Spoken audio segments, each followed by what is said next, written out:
चलिए बच्चों, फिर शुरू करते हैं। और अब आप आंखें खोल सकते हैं। और आज थोड़ी सी बातचीत करेंगे। बीच बीच में आप काफ़ी साधनाएं कर रहे हैं और ये आध्यात्म संसार कैसे जुड़ा हुआ है और आत्मा और शरीर कैसे जुड़े हुए हैं, इनका भी ज्ञान होना चाहिए। इस शरीर का प्रभाव धीरे धीरे मन से होते हुए आत्मा पर कैसे जाता है और आत्मा से निकलने वाली रोशनी कैसे शरीर को प्रकाशित करती है, उनको आज हम समझेंगे। तो मैंने आज ग्रुप पे आपके डाला था ये कि आओ माँ की ध्वनि कैसे हमको डिप्रेशन से और बड़ी बीमारियों से बचा सकते हैं। ठीक है ना बच्चों? और डिप्रेशन समझते हैं ना? डिप्रेशन एक बड़ी भयंकर बीमारी आधुनिक युग में जन्म ले रही है। और आज के समय में छोटे छोटे बच्चे, बड़े, माता पिता सभी डिप्रेशन का शिकार हैं। एक बड़ा दबाव तनाव में रहना, ये कार्य कैसा होगा, इतना ज़्यादा प्रेशर हम लोगों पे डाल दिया गया है अनावश्यक कार्यों का। वो इतने ज़रूरी नहीं है, वो इतने जोड़ दिए गए हैं। और हर व्यक्ति डरा हुआ है फ्यूचर में क्या होगा, कैसे होगा। और उसके कारण फ्यूचर की चिंता करके हम लोग इतना तनाव ले लेते हैं और हम बीमार हो जाते हैं। तो डिप्रेशन की बीमारी और अन्य बीमारियों में कैसे सहयोग करता है आओ माँ की ध्वनियाँ, तो आज थोड़ा उसको समझेंगे। तो आज हम लोग समझेंगे शरीर के जैसे काफ़ी सिस्टम होते हैं। मुख्य 9 सिस्टम होते हैं बच्चों, शरीर के 9 तंत्र होते हैं। तो उनमें एक होता है नर्वस सिस्टम। आपने सुना होगा नर्वस सिस्टम, ठीक है? तो थोड़ा इसको भी समझेंगे। नर्वस सिस्टम बच्चों, ये नर्व सेल्स होती हैं, न्यूरॉन सेल्स होती हैं। जो भी जीवन में अचानक आपको कुछ चीज़ महसूस होती है तो इनके माध्यम से मैसेज ब्रेन को जाता है। और ब्रेन फिर आपने उसको क्या एक्शन लेना है, क्या उसका रिप्लाई करना है, कैसे उस कंडीशन को फेस करना है, तो ब्रेन आपको तैयार करता है। फिर शरीर के माध्यम से आप उसको प्रैक्टिकल वे में लेते हैं। तो ये देख रहे हैं आप, पिक्चर देख रहे हैं ना बच्चों, ये पूरा नर्व फैली हुई है पूरे शरीर में। अब नर्वस सिस्टम को अगर हम लोग समझाएं तो 20 मिनट में तो क्या, हम 2 दिन में भी नहीं समझ सकते। लेकिन मैंने जहाँ योग के माध्यम से आपको पहुँचाना है और निरंतर आप मेरे साथ ये प्रयोग कर रहे हैं, तो उनको समझाने के लिए तो नर्वस सिस्टम के तो बहुत भाग हैं। मुख्य 1-2 भागों पे बात करेंगे और वहाँ पहुँचेंगे जिन के विषय में मुझे आपको जानकारी देनी है। तो ये नर्वस सिस्टम के कई भाग होते हैं बच्चों। तो थोड़ा सा भूमिका के रूप में मैं बता रहा हूँ आपको। जैसे एक होता है सोमेटिक नर्वस सिस्टम, तो मैं बीच में से बता रहा हूँ, कभी आप स्टडी करेंगे तो मैं उन विषयों पे बात कर रहा हूँ जिन विषयों की मुझे जानकारी देनी है। तो थोड़ा सा समझेंगे सोमेटिक नर्वस सिस्टम कैसे होता है। तो ये तो आपने समझ लिया, नर्व सेल्स हैं कि कोई भी चीज़ आपके सामने आते, किसी को छूते हैं या कोई प्रभाव आप पर पड़ता है, तुरंत ब्रेन को मैसेज जाते हैं।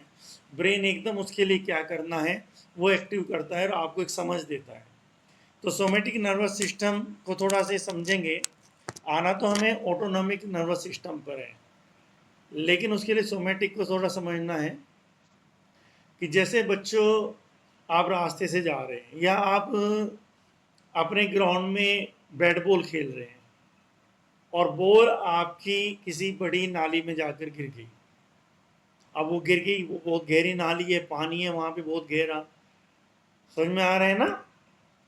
पानी बहुत ज़्यादा गहरा है उसमें। अब आप सोच रही हैं मैं बॉल कैसे निकालूं।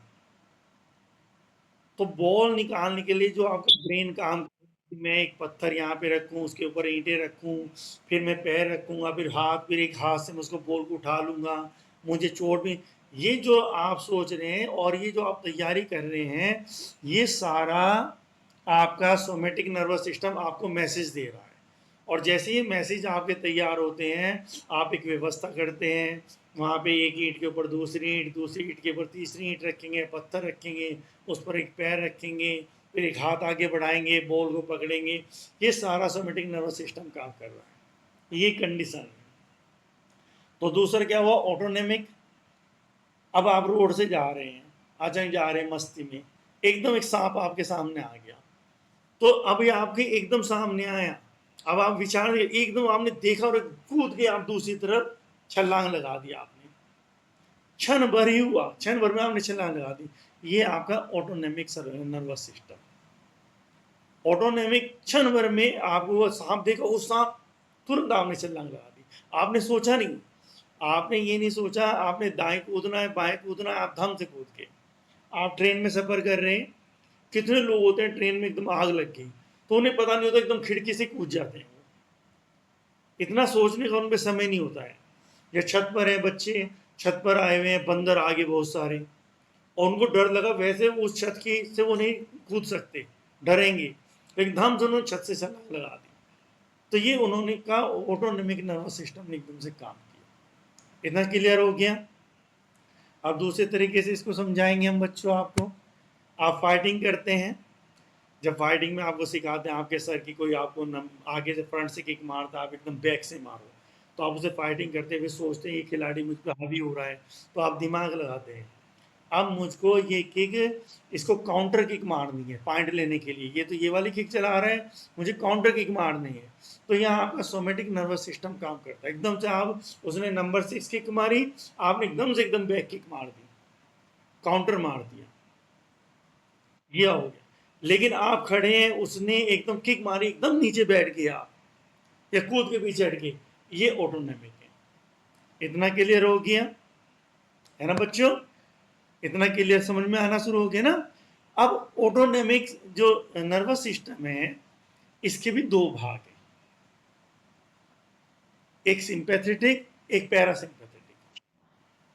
ठीक है, एक तो सिंपैथेटिक, एक पैरासिम्पैथेटिक। तो सिंपैथेटिक जो नर्वस सिस्टम है, जो मैंने आपको बताया, फाइटिंग के माध्यम से बताया, ये कब काम होता है सिंपैथेटिक नर्वस सिस्टम?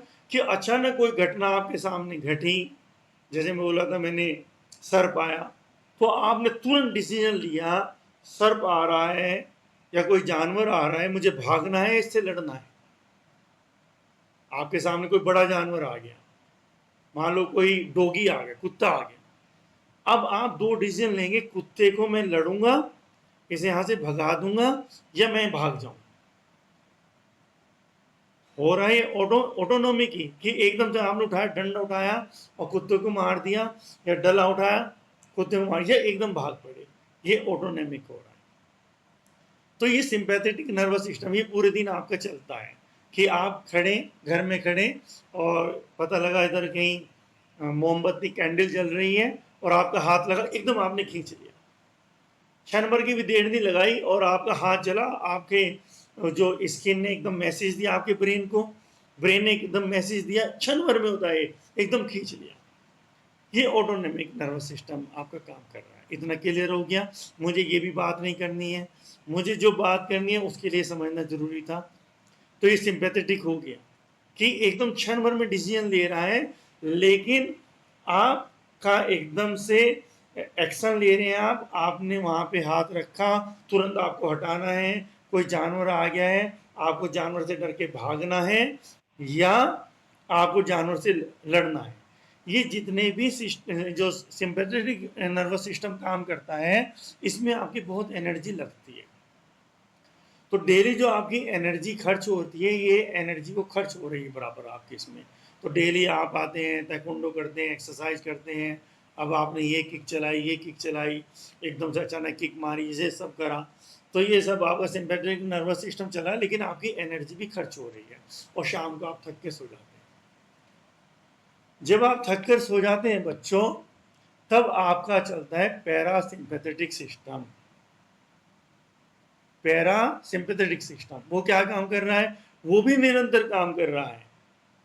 वो क्या काम कर रहा है? आपका हार्ट चल रहा है, धक धक धक धक धक धक, इसमें भी तो एनर्जी लग रही है। आपका लीवर है, आपने खाना खाया, खाना खा के लीवर ने स्राव छोड़ा, खाना आपका डाइजेस्ट हो रहा है, आते डाइजेस्ट कर रहे हैं खाने को, तो ये भी तो अंदर काम इतना ज़्यादा चल रहा है, आपकी पल्स चल रही है, आपका श्वास चल रहा है, इसमें तो आपको सोचने की जरूरत नहीं पड़ रही ना बच्चों। तो ये पैरासिम्पैथेटिक सिस्टम आपका काम कर रहा है। तो रात में जो आप सोते हैं तब भी पैरासिम्पैथेटिक सिस्टम ही काम करता है, क्योंकि आपका शरीर नहीं हिल रहा है, आप कोई कार्य नहीं कर रहे हैं, आप तो लेटे हुए हैं। तो पैरासिम्पैथेटिक सिस्टम के जो होता है किस काम आता है, एनर्जी को कलेक्ट करने के काम आता है, अपना काम भी करता है, एनर्जी को कलेक्ट भी करता है। जब ये एनर्जी को कलेक्ट करता है तब पूरे दिन आप सिंपैथेटिक नर्वस सिस्टम के द्वारा एनर्जी का प्रयोग करते हैं। इसलिए नींद में आप एनर्जी इकट्ठी करते हैं, तो नींद में आपका कौन सा सिस्टम चलता है, पैरासिम्पैथेटिक सिस्टम। इतना क्लियर हुआ। ये एक योगी को जानकारी जरूरी है।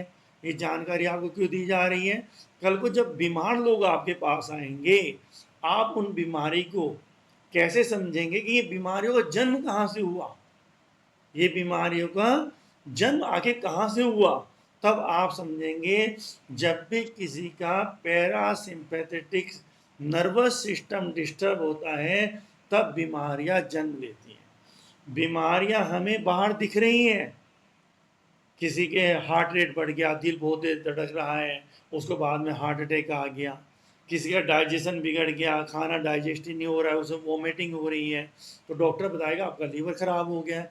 लेकिन लीवर किस कारण से खराब हुआ, सबसे पहले पैरासिम्पैथेटिक सिस्टम उसका सही तरीके से काम करना बंद हुआ। क्यों काम करना बंद हुआ, क्योंकि उसका रेस्ट लेना कम हुआ। जैसे जैसे आधुनिक युग आ रहा है, लोग नींद नहीं ले पा रहे हैं, इतने विचार चल रहे हैं। जब नींद नहीं लेंगे, विचार चलते रहेंगे, जब तक विचार चलते रहेंगे सिंपैथेटिक सिस्टम काम करता रहेगा, पैरासिम्पैथेटिक को इतना काम मौका नहीं मिलेगा। जब वो नींद में जाएगा तो पैरासिम्पैथेटिक सिस्टम एनर्जी को कलेक्ट करेगा, समझ में आ गया, एनर्जी को इकट्ठी करेगा। तो पैरासिम्पैथेटिक सिस्टम सही काम नहीं कर रहा है नींद ना आने के कारण, तब जाकर ऑर्गन्स बीमार होने शुरू होते हैं। तो जिनको नींद नहीं आ रही, तो ध्यानियों के पास, योगियों के पास उसका क्या विकल्प है, वह है मेडिटेशन।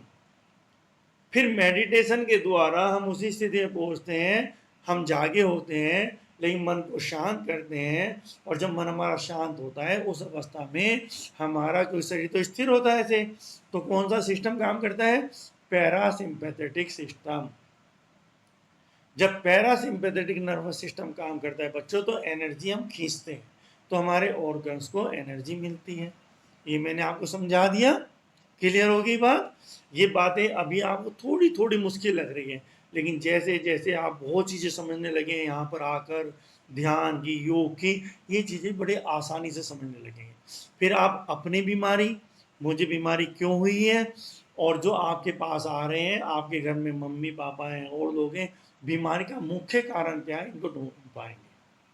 तो यहाँ पे आज मैंने जो आपको बताना है, एक नर्व के बारे में बताना है जो पैरासिम्पैथेटिक सिस्टम की मुख्य नर्व है। जब वो नर्व हमारी डिस्टर्ब होती है तब हम डिप्रेशन में जाते हैं, और तब हम बच्चों हमारे ऑर्गन्स बीमार होते हैं। तो अब हम इस नर्व को देखेंगे। इस नर्व का नाम है वेगस नर्व। बच्चों क्या नाम है, वेगस नर्व। तो वेगस नर्व की फोटो देखो, ये नजर आ गई है आपको। अब इसको देखो, सबसे पहले देखो ये कहां से, ब्रेन से आ रही है, ये ब्रेन से आ रही है, देखो छोटी छोटी दिख रही है ना, ये वेगस नर्व, ये देखो,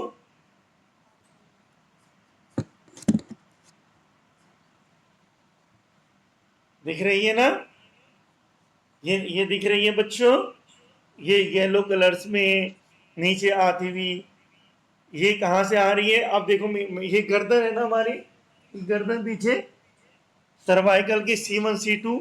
तो आजकल आप देखते हो कि सर्वाइकल का रोग हो रहा है, तो सबसे पहले ये नर्व डिस्टर्ब होगी, तब ये सर्वाइकल की प्रॉब्लम होगी।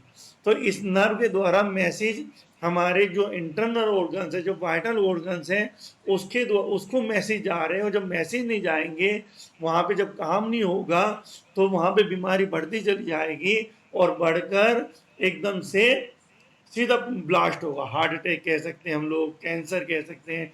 ये सारा वेगस नर्व के कारण मैसेज जाते हैं वहां पर। अब ये वेगस नर्व, अभी यहां से देखो, ये ब्रेन है हमारा, ये वेगस नर्व आ गई, देख रहे हो। अब ये कहाँ कहाँ जा रही, इसकी एक शाखा पहले यहां पर आई गले पर। थायराइड की जो प्रॉब्लम होती है, थायराइड रोग होता है, तो वेगस नर्व यहाँ आ रही, थायराइड में मैसेज जा रहे हैं। थायराइड में हल्की सी प्रॉब्लम हुई, ब्रेन को पता लगा, ब्रेन ने उसको ठीक कर दिया। लेकिन जब वेगस नर्व हमारी काम नहीं करेगी, तो थायराइड में जो प्रॉब्लम बच रही है पता ही नहीं लगेगा हमको, और वो बढ़ते बढ़ते बड़ा रोग बन जाएगा थायराइड का। ब्रेन को कोई मैसेज ही नहीं जा रहे हैं। फिर कहाँ गई ये, नीचे कहाँ आ रही है, अब देखो, ये लंग्स है हमारे, लंग्स में आ रही है। लंग्स में बीमारी हो रही है, लंग्स का क्या काम होगा, लंग्स मैसेज भेजेगा ब्रेन को, मैं बीमार हो गया हूँ। ब्रेन को मैसेज ही नहीं जा रहे हैं। जब जब ब्रेन को मैसेज ही नहीं जा रहा, तो बीमार ब्रेन क्या करता है, वो सारा ऊपर से ऑर्डर देता है कि लंग्स के लिए जो जरूरी है वो सब चीज़ें वहाँ पहुँचे। वहाँ पहुँच नहीं रहे तो लंग्स बीमार हो गए। अब यही वेगस नर्व की एक शाखा हार्ट में जा रही है। अब हार्ट में कोई प्रॉब्लम हुई, तो हार्ट की प्रॉब्लम सीधे ब्रेन को मैसेज जाएगा, भाई हार्ट में कोई प्रॉब्लम हो रही है। लेकिन मैसेज आजकल जा ही नहीं रहे हैं, क्योंकि वेगस नर्व डिस्टर्ब है। तो सीधी एकदम अटैक आएगा, वो व्यक्ति जा रहा था, अचानक गिर गया। ऐसे एकदम अटैक थोड़ा ही पहले आया करते थे, पहले हार्ट की प्रॉब्लम होती थी तो एकदम से पता लग जाता था, ब्रेन को मैसेज जाते थे। ब्रेन के बाद खुद इतनी ताकत होती है हमारे शरीर में, खुद ऐसी सेल्स होती हैं जिन सेल्स को पता होता है मुझे थायराइड कैसे ठीक करना है, मुझे लंग्स कैसे ठीक करने हैं, मुझे हार्ट कैसे ठीक करना है। वो ब्रेन उनको मैसेज भेजेगा ही नहीं, जाओ भाई ब्रेन पे खतरा, भाई हार्ट पर खतरा आ गया है, जल्दी वहाँ पहुँचो, उसको रिपेयर करो। अब वहाँ जो रिपेयरिंग सेल्स है वो वहाँ जा ही नहीं रही है, तो हार्ट में सीधी प्रॉब्लम आ गई। अब एक वेगस नर्व,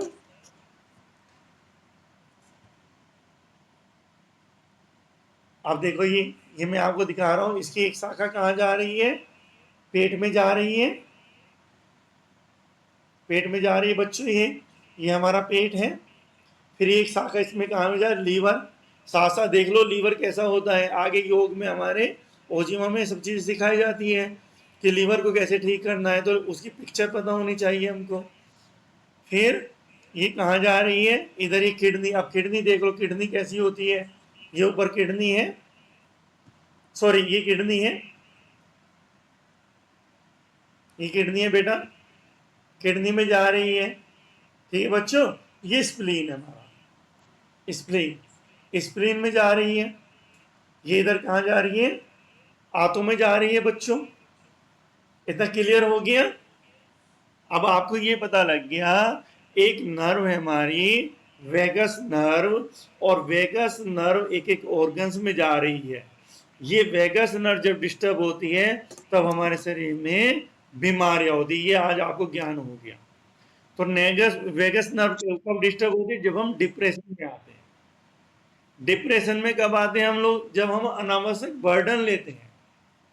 जो बर्डन आज हमारे पे चारों तरफ से डाला जा रहा है, तुम्हें इतने मार्क्स लाने हैं, तुम्हारे पेपर हो गए हैं, तुम्हें पीछे नहीं रहना है। मार्क्स लाना कोई गलत बात नहीं है, मार्क्स लाने चाहिए, आपके अंदर योग्यता है, लेकिन तुम्हें सबसे आगे निकलना है। तुम सेकंड नहीं आना है तुमको। अगर तुम सेकंड आ गए तो क्या होगा। तो बच्चों, तुम लोग या सभी लोग इतने डिप्रेशन में आ जाते हो, और डिप्रेशन में आने से ये वेगस नर्व डिस्टर्ब होती है। जो आपके कंधों पे बर्डन डलता है बड़े बड़े बैग का, किताबों का, इससे वेगस नर्व डिस्टर्ब होती है। जब ये वेगस नर्व डिस्टर्ब होती है तो आपके ऑर्गन्स को मैसेज जाने बंद होते हैं। क्लियर हो गया। अब यहाँ तक आपने वेगस नर्व, अब वेगस नर्व को हम दोबारा से कैसे एक्टिव कर सकते हैं। अब ये तो हो गई डिस्टर्ब, अब आपके शरीर में कुछ भी हो रहा है, आपके मैसेज ही नहीं जा रहे हैं। आपके साथ अब ये प्रॉब्लम नहीं है, लेकिन बड़े लोगों के साथ बहुत है, उनकी वेगस नर्व बिल्कुल डिस्टर्ब हो चुकी है। तो आज की क्लास क्यों है, आपको तो अपनी वेगस नर्व को बचाना है। और आपके जो परिवार में बड़े लोग हैं, जो आगे आप योगा टीचर बनेंगे, योगा टीचर नहीं बनेंगे, आपको पता होगा योग की सारी साइंस का, आप उनको बता सकते हैं कि वेगस नर्व को पहले ठीक करो। जब आपकी वेगस नर्व ठीक होगी आपके मैसेज ब्रेन को जाने शुरू हो जाएंगे, ब्रेन अपने आप आपके ऑर्गन को ठीक करना शुरू कर देगा। ब्रेन के पास बहुत ताकत है और आपके ऑर्गन ठीक होने शुरू हो जाएंगे। अब डॉक्टर्स तो अपनी तरफ से सही ट्रीटमेंट कर रहे हैं, कोई गलत तो नहीं, वो तो ऊपर से आपको दवाई दे रहे हैं। ओजिमा में किसी की बुराई नहीं सिखाई जाती, ओजिमा ऐसा योग नहीं है, सारे सब पैथियों का रेस्पेक्ट करना चाहिए। एलोपैथी की भी रेस्पेक्ट करो, होम्योपैथी की भी रेस्पेक्ट करो, आयुर्वेद की भी रेस्पेक्ट करो, पर ये समझ डेवलप करो कब तो हमें एलोपैथी की ज़रूरत है तो एलोपैथी ही लेनी है, ये नहीं कि हमें होम्योपैथी पे है तो होम्योपैथी नहीं। कुछ बीमारियां ऐसी हैं जिसमें एलोपैथी तुरंत काम करेगी, कुछ बीमारियां ऐसी हैं जिसमें होम्योपैथी एलोपैथी से ज़्यादा काम करेगी, कुछ बीमारी ऐसी है आयुर्वेद काम करेगा, कुछ में योग काम करेगा। तो तुम्हें समझदार बनना है, रिजिड नहीं बनना है।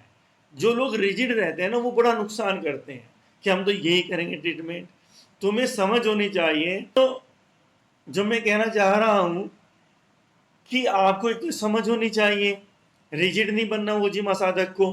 जब जिस ट्रीटमेंट जिस मेडिसिन की जरूरत है, यहाँ एलोपैथी की जरूरत है, यहाँ होम्योपैथी की जरूरत है, यहाँ आयुर्वेदिक की जरूरत है, यहाँ योग काम करेगा, यहाँ प्राणायाम काम करेगा, यहाँ ध्यान काम करेगा।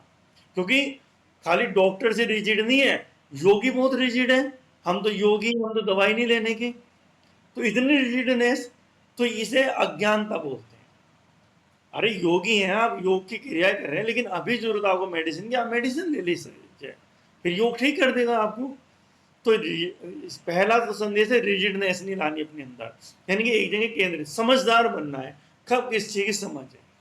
तो हम बात कर रहे थे वेगस नर्व की बच्चों। तो जो वेगस नर्व को कैसे हम स्टिमुलेट करें, जो वो डाउन हो गई, उस वो एक्टिव नहीं रही, तो कैसे एक्टिव करते हैं। तो एक तो कुछ उसकी पर्टिकुलर एक्सरसाइज है, वो तो आपको सेंटर पे सिखाई जाएगी। तो वेगस नर्व जो दूसरी तरीके से एक्टिवेट होती है, एक तो होती है गीत से, गाने से, गाना गाने से, उच्चारण से, और होती है मंत्र योग से। अगर हम कोई गीत गाते हैं, गीत गुनगुनाते हैं, कोई भी गीत गुनगुनाते हैं, तो भी वेगस नर्व एक्टिवेट होती है। इसलिए आपने देखा होगा जब भी आप कोई गीत गाते हैं आप तनाव मुक्त हो जाते हैं। जो बड़े बच्चे हैं उसमें जब भी कोई गीत गाओगे, आप कोई कविता गाओगे, आप तनाव आपका खत्म हो जाएगा, क्योंकि वो वेगस नर्व एक्टिवेट होनी शुरू हो जाती है। तो मंत्र योग भी, मंत्र योग के जो उच्चारण है वेगस नर्व को एक्टिवेट करते हैं। तो मैं आज का ये आपको बताया मैंने, आ उ माँ की जब ध्वनियां हम करते हैं, ऐसे नहीं करते हमने आ उ ना, ऐसे नहीं, बड़े ध्यान से, बड़ा होगे जैसे कोई गीत गा रहे हो। आपने गीतकार को देखा है ना, जो गीतकार संगीतकार रियाज करते हैं, ऐसे रियाज करते हैं, खो जाते हैं उसमें। जब हम इन मंत्रियों को बिल्कुल गीत की तरह करते हैं, गीत, ठीक है, तब ये वेगस नर्व एक्टिवेट होती है। और ये जब ये एक्टिवेट होती है तो हम डिप्रेशन से बाहर आते हैं। और ये वेगस नर्व जिस जिस ऑर्गन्स में जा रही है, आपने देखा है, ऊपर जाके थायराइड में जा रही है, फिर हमारे लंग्स में आ रही है, फिर इसकी एक शाखा हमारे हार्ट में जा रही है, फिर हमारे लीवर में जा रही है, फिर स्प्लीन में जा रही है, दोनों किडनियों में जा रही है, और फिर जाकर हमारे आंतों में जा रही है। समझ में आ रहा है ना बच्चों। तो ऐसे हम एक एक ऑर्गन्स को मैसेज देकर, उन ऑर्गन्स के मैसेज हमारे ब्रेन में आएंगे, उन ऑर्गन्स में कोई कमी है तो हमको महसूस होने लगेगा, इधर तो हम उसका ट्रीटमेंट करेंगे। दूसरा, शरीर भी, जो ब्रेन हमारा उनको मैसेज देगा उस ऑर्गन्स को ठीक करने के लिए किस किस सेल्स की ज़रूरत है, उन सेल्स की जिम्मेदारी है, वो वहाँ जाकर काम करेंगे। तो आज की जो क्लास थी बच्चों, आपको ये बताने के लिए थी कि जो ये आप आ उमा का उच्चारण कर रहे हैं, ये आपको डिप्रेशन से बचाएगा, ये आपको बीमार होने से बचाएगा। तो ये योग अगर आपके पास होगा तो आप कितने रोगों को ठीक करोगे। पहले तो खुद ही ठीक रहेंगे, फिर कितने रोगों को ठीक करेंगे। आप खुद भी देख रहे होंगे, जो लगातार यहाँ पे कर रहे हैं बच्चे, आप खुद भी देख रहे हैं, अगर आपकी बॉडी में कोई डिस्टरबेंस हो रहा होगा और निरंतर आप कर रहे हैं, तो आपने देखा होगा वो बीमारी काफी हद तक ठीक होनी शुरू हो गई होगी। ओजिमा में कोई भी बात वो नहीं बोली जाती जब तक वो प्रैक्टिकल में सिद्ध नहीं हो गई है। चाहे वो किसी भी योगी ने घोषणा की हो, किसी और साथी ने उस पर एक्सपेरिमेंट किया हो, अगर वो हमने नहीं किया, हम ओजिमा में ना उसको जोड़ते हैं, उसकी सराहना तो करते हैं, प्रशंसा तो करते हैं, ऐसा हो सकता है, मानते भी हैं, लेकिन हमारे साथ नहीं हुआ है। लेकिन मंत्र योग से हमारे यहाँ बहुत रोग ठीक हुए। तो मंत्र योग बहुत बीमारों को ठीक करने में सहायक है। 21 दिन के बाद इसके असर शुरू हो जाते हैं बच्चों, थोड़ा पहले से शुरू भी हो सकते हैं, और 3 महीने के अंदर ही पूरी तरह से अपना रिजल्ट दे देता है। तो समझ में आ रहा है ना बच्चों? तो आज की क्लास इतनी थी। सोमवार मेरी कोशिश रहा करेगी मैं आपको किसी विषय में, इन विषयों में जानकारी दूँ, और फिर धीरे धीरे हम आपको कैसे हम लोग ठीक कर सकते हैं अपने आप को, क्रियाओं के माध्यम से, उच्चारण के माध्यम से ये ज्ञान देंगे, जैसे मैंने आज दिया। सबसे पहले मैंने आपको ब्रेन की साइंस बताई, दूसरी बार मैंने आपको वेव्स, जो हमारी तरंगे हैं, वो कैसे काम करती है, संसार से हमको जोड़ती हैं, और संसार में हमारे चारों का वातावरण कैसे ठीक करती हैं। तीसरा मैंने आज बताया कैसे हम अपने बीमारी को ठीक कर सकते हैं। ऐसे धीरे जब आप, मैं देखूंगा बच्चे और गहरे जा रहे हैं, तो बहुत ऐसी चीज़ें जो आपको बताई जा सकती हैं, बहुत गहरी चीज़ें, फिर और नई नई टेक्निक्स कराई जा सकती हैं। क्योंकि अब मैं देख रहा हूँ, पूरे तो नहीं, लेकिन कुछ बच्चे बड़ी तल्लीनता से जा रहे हैं। यही मैं चाह रहा था, बड़ी गहराई से चीज़ों को समझ रहे हैं। और ये हम किस लिए कर रहे हैं? क्योंकि पूरा समाज बहुत पीड़ित हो चुका बेटा, बहुत डरा हुआ समाज है, घबरा हुआ समाज है, धन है, पैसा है, सब कुछ, हर व्यक्ति डरा हुआ है, बीमारियों में जा रहा है। ओजिमा को इस दृष्टि से सीखो, तुम्हें इतना योग सीखना है, आप खुद को स्वस्थ रखो, पूरे समाज को स्वस्थ रखो, इतना ज्ञान तुम्हारे पास है। चलो बच्चों, आज बड़े ध्यान से आपने सीखा। से लोगों के अंदर एक दिख रहा है, जो लोगों की पीड़ाओं को कम करेंगे, लोगों को स्वस्थ बनाएंगे, लोगों को एक समझ देंगे, जीवन कैसे जिया जाता है उसकी समझ देंगे, वो मैं तुम सबकी आंखों में देख रहा हूं। तो मैं भी आपको नमन करता हूं, नमन ओजीमा।